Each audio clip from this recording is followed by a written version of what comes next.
Jalen Rose on the Luka Dončić trade to the Lakers. Rob Pelinka might get a statue. Ladies and gentlemen, this is Bleacher Report. Jalen Rose will be talking about the trade. Absolutely insane what's going down in the NBA. Obviously, the trade deadline is this week. No trade bigger. Could even be thought of. Like, no trade, even hypothetical trades, would be bigger than this right here. So, 3-team trade. Lakers receive Luka Dončić, Max Kleber, and Markieff Morris. Mavericks receive Anthony Davis, Max Christie, and 2029 first-round pick, and 5 additional first-round picks. LOL, JK, just that 1 first-round pick somehow. The Jazz receive Jalen Hood-Schifino, a 2025 second-round pick from Los Angeles, and a 2025 second-round pick from Dallas. Okay, so that's the trade. All right. This trade makes no sense on so many levels. This trade makes no sense it makes sense for the Lakers. It makes sense for the Jazz. But as far as Dallas, this makes absolutely no sense. And we'll talk about that throughout this video. But let's just say, because right now the narrative is that Luka was out of shape. The Mavericks were tired of Luka, tired of him complaining to referees, his conditioning, his off-the-court stuff. And that's all fine. Like, I'm not arguing that they should have not traded Luka. The whole thing here is that if you are going to trade Luka, you can get 6 first-round picks, 7 first-round picks, a group of players, and 4 or 5 first-round picks. When you look at trades like Rudy Gobert and Mikal Bridges and Kevin Durant, or even De'Aaron Fox, which happened after this trade, and you see the 3, 4, 5, 6 first-rounders with multiple players, and then you look at what they got for Luka, and it's insane. I mean, there's being lowballed, and then there's whatever this is. Not to mention the first-round pick that the Mavericks did receive is a 2029 first, which will be while Luka is in LA. So you would assume that pick is still not very good. Okay? If you're going to get a 2029 first, you might as well get a 2031, 2032, 2033 first, hopefully at the back end of Luka's career. So this was just one of those things that the more you think about it, the more it doesn't make sense. Apparently, the Mavericks did not speak to anyone except the Lakers. And when you have an asset like Luka Dončić in the absolute prime of his career, and you don't even put him out on the open market, you just take the first offer possible, is insane. Absolutely crazy. And the next thing I'll say before we get into the video, there's also conversations that, Luka defensively is a problem and Luka this. You also have to remember that the Mavericks went to the finals last year and the Western Conference Finals the previous year. So this is a guy who they've been winning with. I believe the Mavericks defense was pretty damn good last year towards the end of the season, once they kind of committed to playing defense. So I would totally get it if we were in a situation where Luka's going nuts, but the team is consistently 15, 20 games under 500. But Luka's going nuts, and the team is consistently in the Western Conference Finals or the Finals. So it seems crazy. Team Blockbuster trade finalized late Saturday night. You've got Luka Dončić going to LA, playing alongside LeBron, and Anthony Davis now in Dallas with Kyrie playing with the Mavs. Jalen Rose, your initial thoughts on this one? My initial thoughts is I haven't been this shocked since the Raptors traded Vince Carter when I was on the team. And I was like, we got Jason Kidd and who else in return? I can't believe this. Yeah. I love Anthony Davis. He's a champion. He's a future Hall of Famer. The Mavs are 9th right now in the West. I think they're like 3rd or 4th in the pecking order, even with AD. Terrific player. But if you're the Los Angeles Lakers, like Rob Pelinka might get a statue now. Like Jerry West got a statue as a player and as an exec. And I'm speaking hyperbole. To add Luka Dončić to your team, he's been. It also resets your window of relevancy for the Lakers, because the Lakers are a team that's previously was completely tied to LeBron James and Anthony Davis. LeBron James, who's 70 years old, and Anthony Davis, who's over 30. But now you reset with a premier, maybe the premier young superstar in the game. Whereas Dallas, now you have Kyrie Irving, who's, I believe, 33, and Anthony Davis, who's 31. So they shortened their window for whatever reason. And they got a guy in Anthony Davis who, they're talking about Luka's conditioning and Luka's, ability to be on the court. Well, Anthony Davis is not exactly the pillar of consistency and not being injured. All NBA first team 5 times. He led the Mavs to the finals last year, BC. Yeah. Like, his numbers are on steroids. I can't believe they gave up a 25-year-old player, and ultimately because you didn't want to pay him. And I know. And that's fine. That's part of it. Like the whole thing of, well, they didn't want to pay him the Supermax. Okay, sure. That's totally cool. That is totally fine. That's your decision. If you're not happy with his makeup, if you're not happy with him as a person and what he brings to the team just kind of identity-wise, then fine. But put him on the open market. Tell other teams that he's available. I can't even imagine the offers that they would have got if they would have actually expanded this conversation and if they would have actually properly done this. But to get lowballed on the first offer you get, first and only, is crazy. That is the part.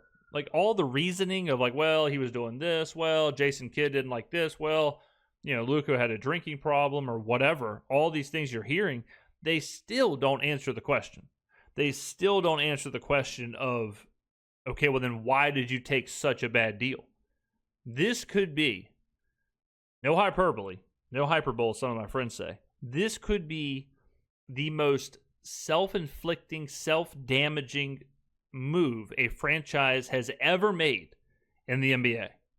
This could be more than likely the worst trade in NBA history. Just boom, right there. What the Mavericks have done to their franchise by giving up a generational player in his prime and receiving virtually nothing. If this was a trade made in your fantasy football league or fantasy basketball league, it's getting vetoed. It's getting vetoed. You're getting absolutely destroyed in the group chat, and people are making fun of you for like a week. No. You are being accused of tanking. You are being accused of dumping players in the league. You may not even be invited back next year to play in the league if a trade like this happens. Because I've been traded 150 times. What happens is they're going to now put out stuff about you. Oh, his weight. True. Oh, his lifestyle. Oh, this is why we did it. But ultimately, Luka going to get chips in L.A., and he's going to be an iconic figure, Vince Carter, because I can't believe they traded him at this point of his career. I just think, well, first of all, I was shocked and then wowing. And my only thing is, okay, are the Lakers done? Which I don't think they're done. Yeah, so this is the first thing I thought when I saw it was that, all right, AD is part of Clutch.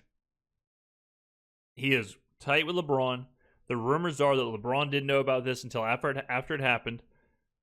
First thing I thought was this is a way for LA to get out of the Clutch business, to get out of AD and LeBron's shadow, and this is setting up a move to trade LeBron and to move forward with Luka.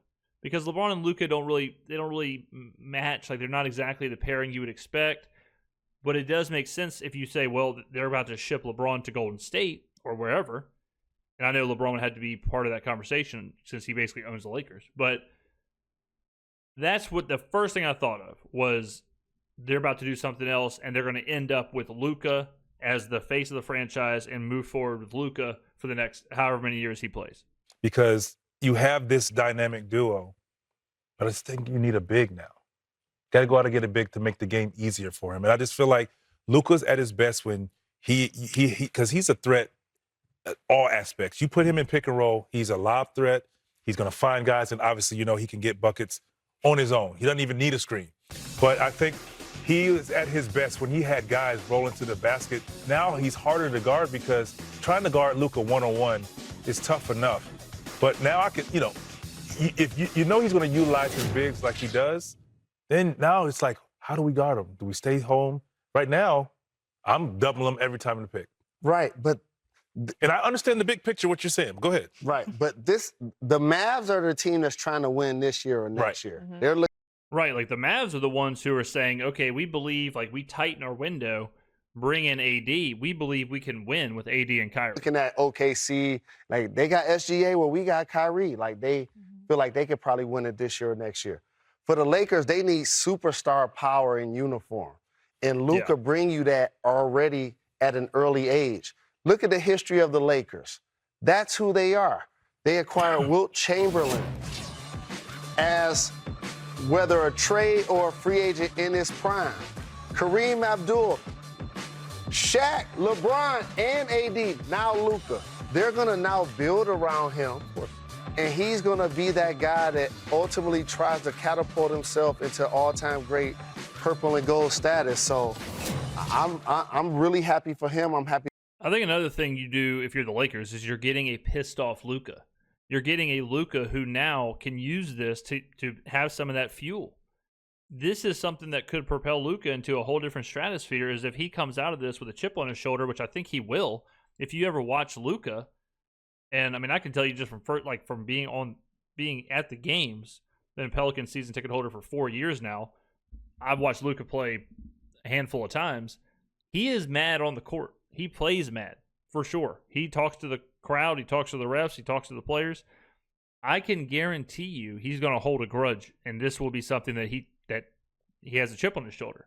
And that's a scary thought of Luka with a chip on his shoulder, because Luka at this point has been seemingly lackadaisical or whatever, especially by the Mavs. But I think this could send us into a whole different place with Luka. Now the Lakers, if I'm the Lakers, I would basically mortgage the future, and I would say, okay, well, how do we go get Giannis? How do we go get Kevin Durant? How do we go get blank player? How do we go get this guy? How do we go get this guy? And let's just try and win with LeBron, Luka, and whoever you end up getting. Do the Lakers do that if they don't trade LeBron? I know I said that I think they're going to trade LeBron or move off of him, but if they don't, you have a window all of a sudden. What do you do? Who do you go after? How many picks do you send to Milwaukee, or how many picks do you send to whatever team? You pick the player, but LA could really change some things with their makeup now. For the league, and I know he's going to do work. Now, watching him and LeBron this year is going to be great.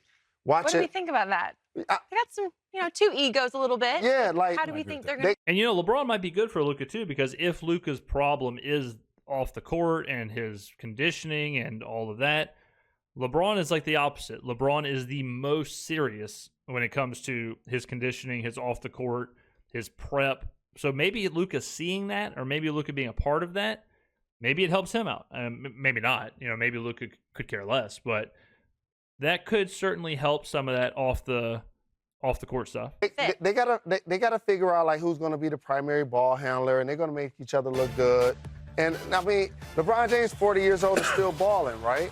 And so ultimately, they're two of the most intelligent players to ever play the game, two of the most versatile players to ever play the game. They're going to make each other better. But for the Lakers, it's not about winning the championship this year. For the Lakers, it's about being relevant. I don't think they win another championship with LeBron. Okay. So, I certainly didn't think that before this trade, but now that this trade's happened, I mean, who knows? So probably for me. So now that you have both of them, you got some box office, and then Luka's going to be your future. And I will say this. I think it's perfect timing, I think, for this to happen, because what we've said over the past couple of years is, will LeBron allow AD to be AD, the alpha dog one, the go-to guy? So he's in a place where he is now allowed that, and look at Anthony Davis.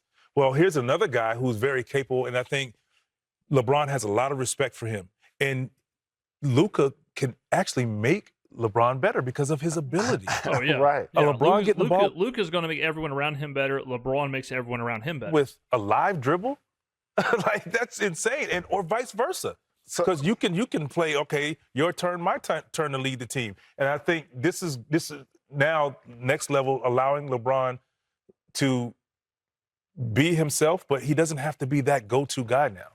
But ultimately, with people who watch the game, and you in the Hall of Fame, Luka is a perimeter version of Larry Bird in modern-day basketball. Okay. He's not the fastest. He doesn't jump the highest, but his IQ is crazy. and his shot making is crazy, and his ability to also make people around him better. And he's already proven that, and he's not even, 25 already. Mm-hmm. So the idea for me to give up on that guy is really because you don't want to pay him. And now he's going to cost himself $100-some million because they traded him. Right, so now he's not eligible for the Supermax, which is another just like, man, how much did Dallas hate this guy? You know, like this seems like Dallas, whatever, cut their nose off to spite their face. I mean, Dallas almost cut Luka Dončić. Like, when you think about what they got in return, they just got rid of him. They just wanted him gone so bad that regardless of the finals trips and the Western Conference Finals and how good Luka is and, you know, him as a star and an attraction and all that, regardless of all that, they said, you know what, we'll take 30 cents on the dollar, get him out of here. We're not even going to waste our time shopping him. We're not even going to waste our time getting other offers. We're not even worried about that. Just get him out of here. That is crazy. I mean, that is an insane place to be as a franchise. And, you know, this is a story that we'll hear rumors and news and updates about for the next 2, 3, 4, 5 years because it's unexplainable. It is unexplainable from the Mavericks of what they did and who they got rid of and how little they got in return. So now he's going to really come out and do work. So it's really good for the league. Oh, it's great for the league. It's bad for Dallas. I tell you who this is good for, the Dallas Stars. I mean, I tell you who this is good for, the Dallas Cowboys. It's not good for the Mavericks. I can't even imagine being a Mavericks fan. I can't even imagine being a season ticket holder, having a guy who you think is going to be your next Dirk. Everyone in the stadium has his jersey. He's drafted there. He's your guy. You've gone to the finals. You've gotten close. You're waiting for the team to take the next step, and then boom, he's gone. Here's AD. Here's Kyrie. They're both over 30. Good luck with that. Whew. Tough, man. I feel bad for the Mavs. I really do. I feel bad for the Mavericks. But there you go. All right, ladies and gentlemen, let me know in the comments below what you think. Thank you for watching, and I will see you in the next video.